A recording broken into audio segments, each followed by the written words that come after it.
Ya ve vuestra excelencia que tales argumentos sobre si una justicia fiera domeña a los individuos de instintos más bajos o no, aún en día se discuten porque no logran un consenso. Recientemente leí un artículo en un periódico del ilustre Fígaro donde se trataba de lo mismo, y creo que el asunto no es sencillo de resolver, porque no hay nada más complejo que el alma humana. Pues bien, esa era la Winchester que yo conocí, de seguro muy distinta de la que será hoy en día. En cualquier caso, si le hago un inciso en la historia sobre este caso, es porque el mismo día que ejecutaron a ese vil asesino de ancianas, yo caminaba por las calles vacías de Winchester al encuentro de mi amada Abigail. Dicha ejecución multitudinaria fue decisiva en el desenlace final de esta mi historia. Cuando lograron librarme de aquellos tres, Laredo me preguntó si me encontraba bien y si era cierto que había trabajado en la compañía de Caracas y a las órdenes de quien había navegado. Al responderle que con el capitán García Lafite, puso una cara de sorpresa. ¿Con Manuel García Lafite o con su hermano mayor Pedro Pablo? Cuando le confirmé que se trataba de Manuel, se puso de muy buen talante. ¡Qué sorpresa! Pues nada más y nada menos que don Manuel García Lafite, valiente prenda. Es de mi misma promoción de guardamarinas. Los dos coincidimos en nuestra primera misión por el Pacífico. Acompañábamos a una comisión de naturalistas que debían explorar y recoger datos de los habitantes y la flora de las islas del norte del Pacífico. Nuestra labor era la de cartografiar islas y atolones y medir las corrientes. Qué bellos recuerdos conservo del viaje. A mí se me daba mejor que a él eso del cálculo, y en broma me llamaba Euclides. Manuel, en cambio, es el marino más aguerrido que he visto nunca. Una vez desembarcamos en Nueva Guinea y nos salieron unos indios salvajes a recibirnos con flechas, y no se le ocurre al muy loco otra cosa que dar un salto de la chalupa y salir a enfrentarlos con el sable desnudo en la mano y vociferando: «¡No huyáis, cobardes civiles criaturas, que un solo caballero es el que os acomete!». Los indios, nada más ver que Manuel no les temía, debieron pensar que era inmortal o algo así, porque salieron despavoridos a guarecerse en la selva. Todos reímos con la anécdota, y yo le revelé mis temores de cómo creía que había acabado, sin mencionar nada de nuestros arreglos con la Hacienda Real. ¿Qué va a estar bajo arresto ese? Lo último que sé de él es que se incorporó nada más empezar la guerra a la escuadra de don Luis de Córdoba como capitán de navío. Me complacieron mucho aquellas noticias, porque los otros padres que había tenido hasta la fecha siempre acababan malogrados. Lo que desconocía es que desde lo alto, desde alguno de los amplios ventanales blancos del edificio con frontón grisáceo, el astuto capitán Albright avizoraba cómo el teniente Laredo se había acercado a mí. Albright ya barruntaba desde hacía tiempo que Laredo contaba con un plan de fuga y su labor era averiguarlo y frustrarlo a toda costa. Verme junto a él acrecentó sus sospechas. Abigail fue mi primer amor. El día de la pelea con el jerezano, el doctor Thorpe me llamó a su presencia. Cuando entré en sus aposentos, estaba dejando la llave maestra en el cajón de su escritorio, y al verme lo cerró deprisa con llave. «Cielo santo, Martín, ¿qué le ha ocurrido?». Yo le contesté sin mucho convencimiento que me había caído por las escaleras, y él agregó con menos convencimiento aún: «Ah, claro, una caída, es lo que parece». Seguidamente me anunció que la señora Willoughby estaba encantada de patrocinar mi porvenir como músico en Gran Bretaña, si a mí me pareciera bien. Si tal fuera el caso, el alcaide tendría que dar su beneplácito, pero todo se andaría. Por otra parte, el médico, como dedujo por mis magulladuras que los míos me guardaban cierta inquina, sin necesidad de que yo le revelara la verdad, me ofreció que me quedara a dormir en la habitación del antiguo ayudante del cirujano, que si me acosaban siempre podría quedarme allí a pernoctar. Esa fue la vez que mejor dormí en la casa del rey, como puede imaginarse vuestra excelencia. A la mañana siguiente me encontraba fregando los suelos junto con otros prisioneros franceses, cuando llegó uno de los soldados con la orden de que encargara a nombre del sargento Smithers unas empanadas donde Auntie Mary. Miré lleno de esperanza al doctor, que no objetó nada al respecto. Id, Martín, no os preocupéis. Así que bajé al pueblo muy contento al encuentro de mi amada, pese que no llevaba ninguna nota que deslizarle. Cuando me crucé con la calle de la prisión, antes de la encrucijada donde se erigía el rollo a la Virgen, observé cómo una muchedumbre se agolpaba por toda la calle. Me resultó algo extraño, pero más aún el hecho de que no hubiera un alma en el resto del pueblo. Cuando llegué a la posada, observé a través de la ventana que no había nadie dentro. La puerta estaba atrancada, así que la aporreé un par de veces, pero nadie salió. La volví a golpear y alguien la desatrancó desde adentro. Era Abigail. «Ah, sois vos, pasad». La posada estaba inusualmente vacía. «¿Qué os ha ocurrido? Tenéis un ojo morado. ¿Habéis tenido algún percance?» Sin pensarlo, le conté lo que me había ocurrido con otros 3 reclusos y añadí que la vida en la casa del rey era a veces así de dura. Luego me arrepentí porque supuse que Abigail podría pensar que yo era uno de esos marineros pendencieros. Sin embargo, solo resopló sin mucho interés. «Ah, vaya». Conforme me adentraba en la posada, me iban temblando más las piernas. A esa edad la carne es demasiado tentadora como para desatender a sus llamadas. Aparte, me complacía aquello de poder conversar sin miedo a ser visto por nadie, aunque ahora que tenía la ocasión de hacerlo, no sabía qué decir ni hacer. No venía preparado. ¿Debía tocarle la mano? ¿Abrazarla?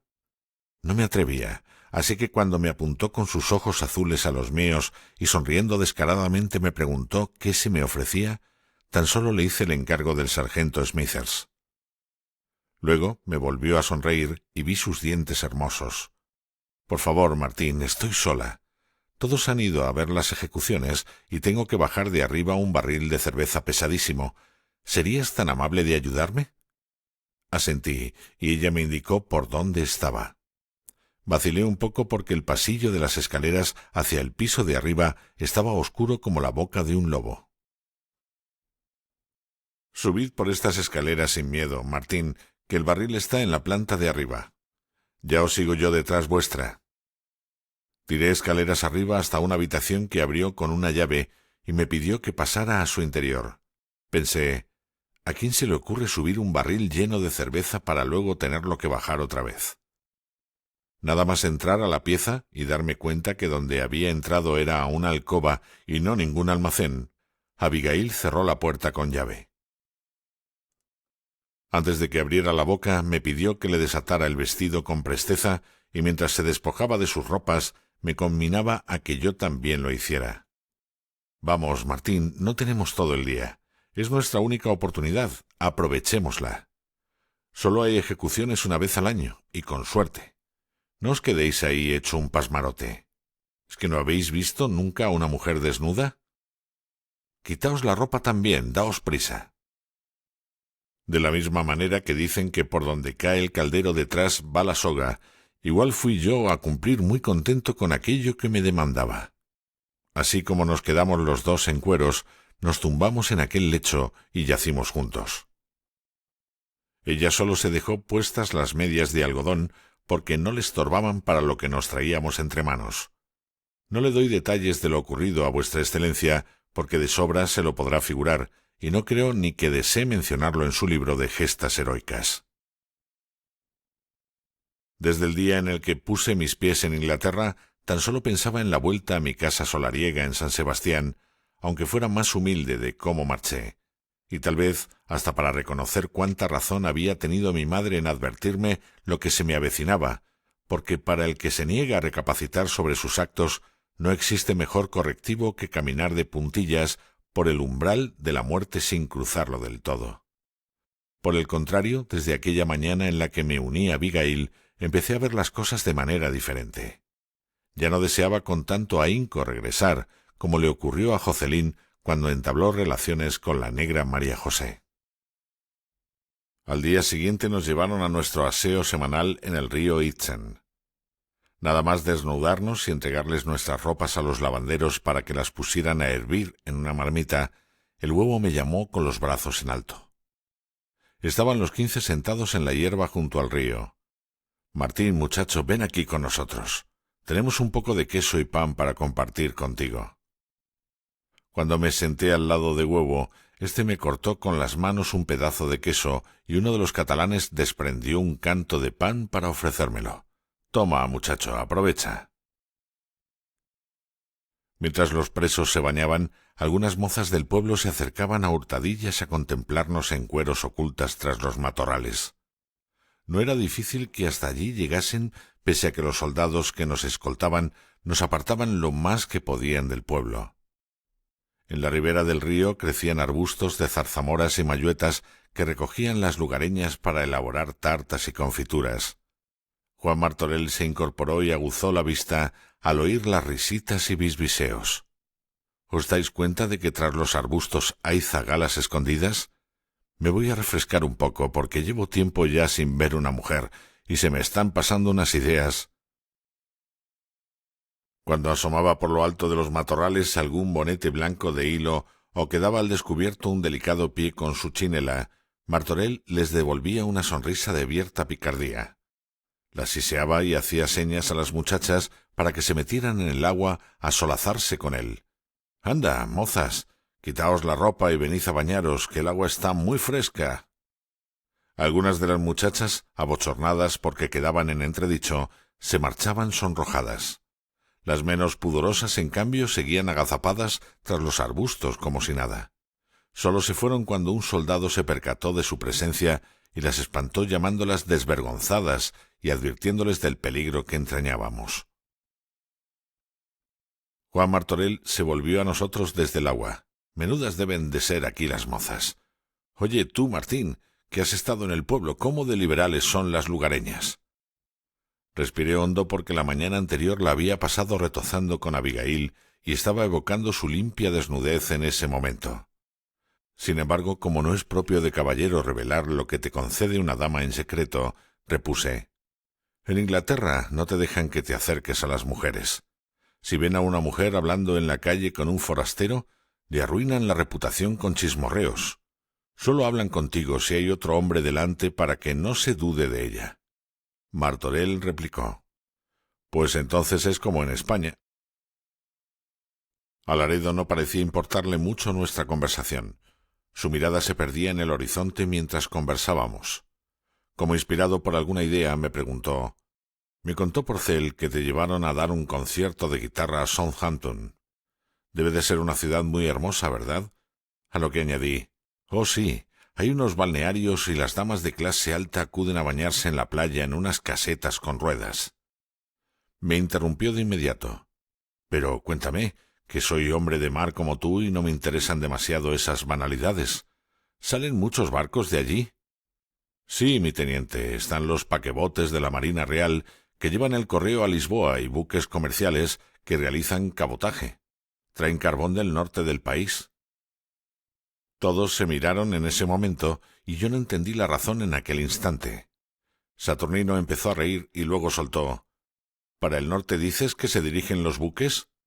Todos volvieron a mirarse sin soltar prenda de lo que barruntaban. Finalmente el capellán me preguntó: ¿y en Portsmouth has estado? Porque me han contado que es un puerto de mayor calado, que debe ser lo menos como el de pasajes. Les respondí que no lo conocía. Laredo siguió con sus preguntas. Toma, muchacho, quédate con mi pedazo de queso también, que no tengo más hambre. Me ha alegrado mucho conocer a un compañero de mi gran amigo Manuel. Dime, ¿fue ameno tu viaje hacia Southampton? Me han hablado que el campo en Inglaterra es casi tan hermoso como el de tu tierra. Maticé su suposición. Oh, no, mi teniente, para nada. No tiene nada que ver, aunque ambos paisajes son igualmente bellos. El camino hasta Southampton discurre por el río y es fundamentalmente llano. Me volvió a interrumpir. ¿Pero qué hay, bosque o zona de cultivos? Bueno, viñedos y zonas de bosques también que pertenecen a los hacendados. Volvió a interrumpir. ¿Hacendados, dices? Las tierras deben de estar cercadas, ¿no? A decir verdad, mi teniente, lo desconozco. Lo que le cuento es por deducción, porque en más de una ocasión he oído decir que se han prendido a furtivos. Me devolvió una cara de convicción mientras asentía con la cabeza. Luego movió los ojos hacia arriba como si estuviera haciendo conjeturas. Ajá. Los campos están vigilados entonces. Mira, una vez otro preso me contó algo un poco incoherente, que en los bosques habitaban unos pavos gigantes que perseguían a los que se internaban allí dentro. ¿Sabes a qué pudo referirse? Me puse a razonar un poco sobre qué podría significar eso en el lenguaje de un demente, y luego recordé la frase que me dijera mi hermano Benjamín cuando era un gitanillo ladrón de gallinas. Martín, si ves pavos en un corral, no entres nunca a robar allí, porque son animales de oído finísimo y muy asustadizos. Como saben lo rica que está su carne en los pucheros, armarán mucho jaleo y despertarán a todo el mundo. Les expliqué cómo interpretaba yo eso. Don Santiago, puede que sean los pavos los que alerten a los guardas, porque estos, cuando sienten la menor amenaza, causan un gran alboroto. Todos me estaban escuchando detenidamente porque aquella conclusión que inferí estaba llena de sentido. Luego Martorell añadió: «¿Cómo sabes eso?». Entonces les conté que de pequeño estuve viviendo con unos gitanos, que fueron los que me enseñaron a robar y a entrar y salir de las fincas sin ser notado. Todos rieron a carcajadas, y Aizgorri exclamó en tono jocoso: «¡Demonio Mutil!». Cuando regresamos a la prisión, todos íbamos haciendo chanzas por el camino. A la entrada, el capitán Albright me vio llegar muy amigo de Laredo y su corte, y empezó a mover los hilos con el fin de evitar la fuga. Ya no le cabía la menor duda. Cuando llegó a oídos del capitán William Albright, que había pernoctado hacía 2 noches en el ala sur del edificio, no le permitió al doctor que tomara tales licencias conmigo, arguyendo que era harto arriesgado que me pudiera mover libremente por el edificio. Podría averiguar maneras de organizar alguna fuga. Dudo que él se quiera fugar, pero ¿y si facilita las tareas a otros? ¿Acaso no entiende el peligro que entraña confraternizar con el enemigo? Por más que se quejó el doctor Thorpe de que los demás prisioneros me podían matar, no logró nada del capitán Albright. Pues si lo matan, se busca otro ayudante. Aquí abundan. Será por prisioneros. Pese a que volviera al pabellón, ya mi situación de indefensión había cambiado, porque el hecho de que Laredo, el más respetado de entre los españoles, me acogiera entre los suyos, supo despejar las dudas de si estaba o no conchavado con los ingleses de algún modo. Todos los que me habían negado el saludo volvieron a congraciarse conmigo. Por otra parte, por más que todas las suposiciones de Albright fueran fundadas, si quería que no soplara nada a Laredo ya era tarde. A esas alturas sabía demasiado. Aún hoy recuerdo cómo se distribuía el edificio. La casa del rey, para el conocimiento de vuestra excelencia, constaba de 4 plantas erigidas sobre un otero. Disponía de un cuerpo central, que es donde se encontraba el frontón y los despachos de los oficiales, y 2 brazos simétricos a cada lado. El edificio orientaba su abertura hacia el este. Cuando los prisioneros paseábamos por el patio, desde la empalizada que los ingleses habían levantado para cerrar el complejo, se divisaba el pueblo de Winchester con su catedral como construcción más prominente. A través de dicha empalizada era por donde adquiríamos bienes de los mercaderes. El palacio se construyó sobre un antiguo castillo de tiempos de los reyes anglosajones, quienes habían ubicado en esa ciudad la capital de su reino. El castillo fue derruido tras la guerra civil que originó aquel Oliver Cromwell contra su rey, y del mismo quedó simplemente un salón repleto de vidrieras en el ala norte que nosotros en un principio confundimos con una iglesia. Delante de ésta se hallaba el foso con todos aquellos desdichados franceses que perecieron por la fiebre. El ala norte se dividía en 2 partes. Una la componía un área en forma cuadrada aneja al cuerpo central, que daba cabida a nuestros pabellones, y otra rectangular al este donde confinaban a los franceses. En el ala sur es donde habilitaron algunas salas para el hospital, porque antes de la llegada del doctor Thorpe, éste se encontraba en medio de los pabellones franceses y españoles. El antiguo hospital disponía de una puerta hacia el exterior, pero una vez fuera, una fuerte y alta empalizada cerraba el lugar con el antiguo salón del castillo. La misma puerta se ubicaba por el ala sur, porque el edificio guardaba una estricta simetría y de la misma manera había una empalizada que se comunicaba con la que cerraba el recinto. En el ala este montaban guardia 3 soldados en sus respectivas garitas de madera, una a cada lado y otra en el centro. Junto al nuevo hospital, comunicado por un pasillo, se encontraban unos dormitorios para el personal que cuidaba de los enfermos, el médico, su ayudante y la guarnición que debía alternarse en la custodia del ala. De tanto moverme por el edificio, así de bien me lo aprendí. El punto flaco estaba en que no había ninguna garita en el lado sur, porque se suponía que nadie podía entrar. Pero si yo me quedaba dentro a dormir, bien podría facilitar la entrada a cualquier prisionero. Albright lo sabía y esto le quitaba el sueño, como llegó a confesarme más adelante. Con todo lo que sabía, ¿iba a ser capaz William Albright de frustrar una evasión? La suerte para él era que Laredo no confiaba en mí y yo era ajeno totalmente a sus planes. Aparte, mi amor por Abigail crecía por días y contaba con una oferta tentadora para permanecer en Gran Bretaña bajo el mecenazgo de la señora Willoughby.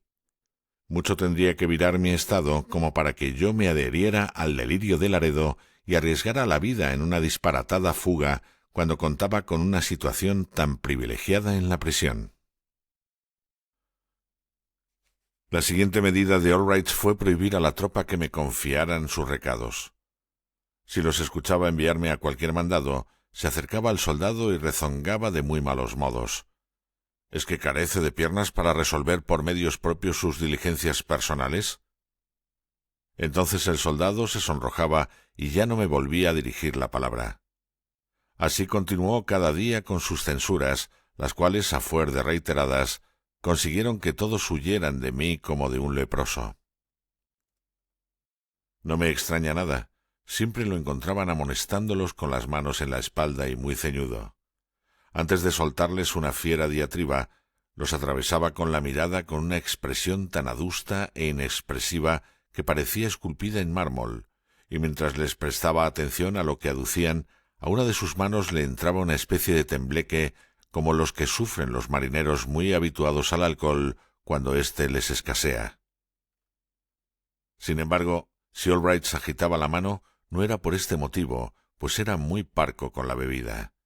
En su caso los temblores daban a entender cierta impaciencia por hacer llegar su mensaje a la otra parte, como si le importara muy poco el criterio de los demás o les apremiara a concluir pronto. Por lo general, acababa interrumpiendo a los que consideraba de menor rango social o militar que él. No fue tampoco de gran ayuda que regresara aquella mañana en la que yací con Abigail más tarde de la cuenta. Así de cortos somos de jóvenes que si estamos pendientes de una mujer, ni pensamos en las consecuencias, ni reparamos en lo que piensen los demás, ni nos importan las demoras.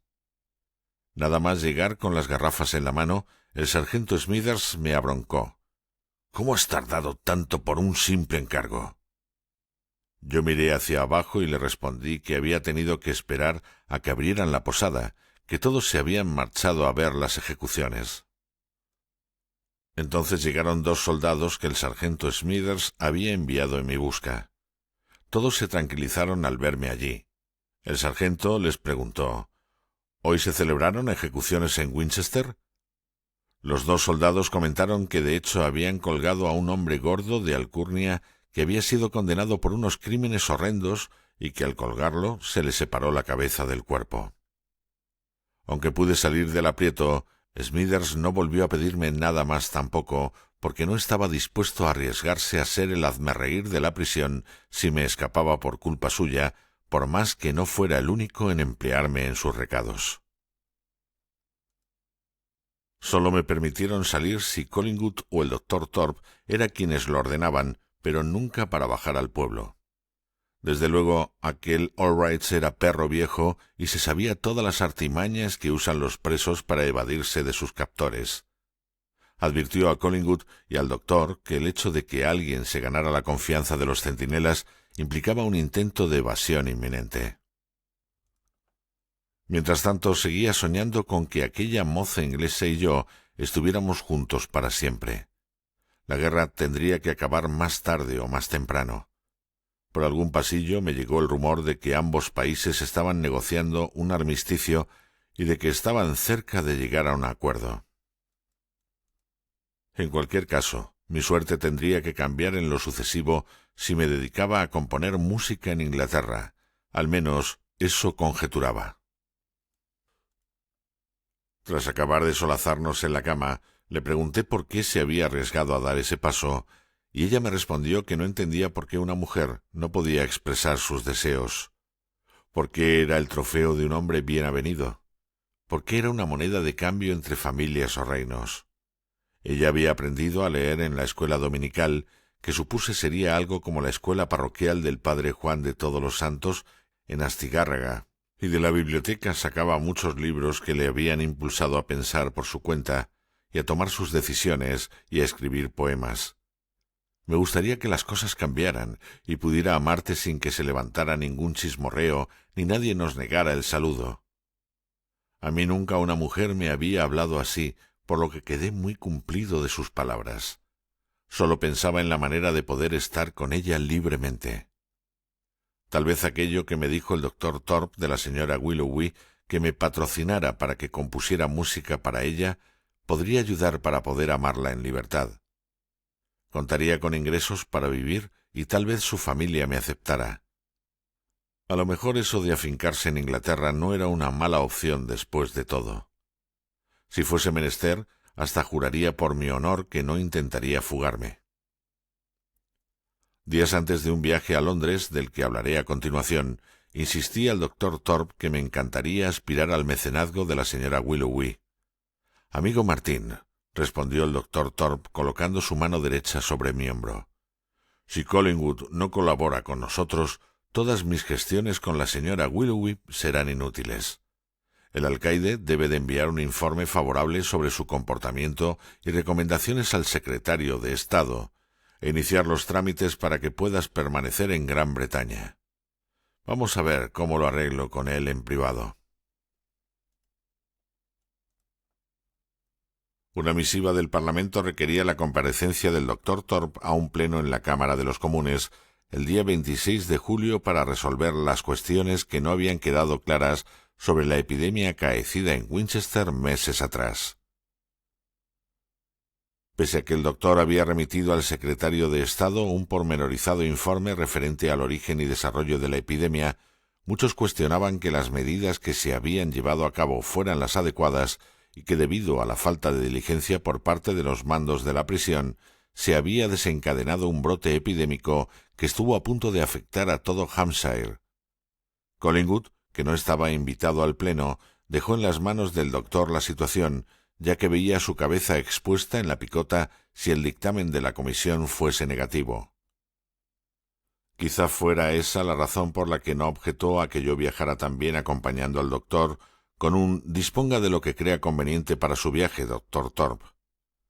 Su futuro estaba en manos del médico de la prisión, lo mismo que el mío estaba en las suyas. Tal visita no estaba justificada de ningún modo, porque yo había sido el ayudante del médico de la prisión una vez la epidemia dejó de preocupar. Sin embargo, el doctor entendió que llevarme de excursión a Londres por unos días era la mejor forma de gratitud hacia mí. Quería agradecerme todo el empeño que yo ponía en servirle como ayudante. «Martín, me complacerá mucho que seas mi huésped en Clapham. De paso, podremos visitar Londres para mostrarte las maravillas que encierra nuestra capital». El día de nuestra salida nos levantamos muy temprano como de costumbre. A Nathaniel Thorpe le gustaba viajar sin prisas, con altos en el camino, con sus momentos para estirar las piernas, pero siempre con la idea de llegar antes del anochecer. Unos fresnos recién plantados que orillaban el camino proveían sombra y hacían el trayecto más entretenido. «Amigo Martín, Inglaterra ya no es lo que solía ser.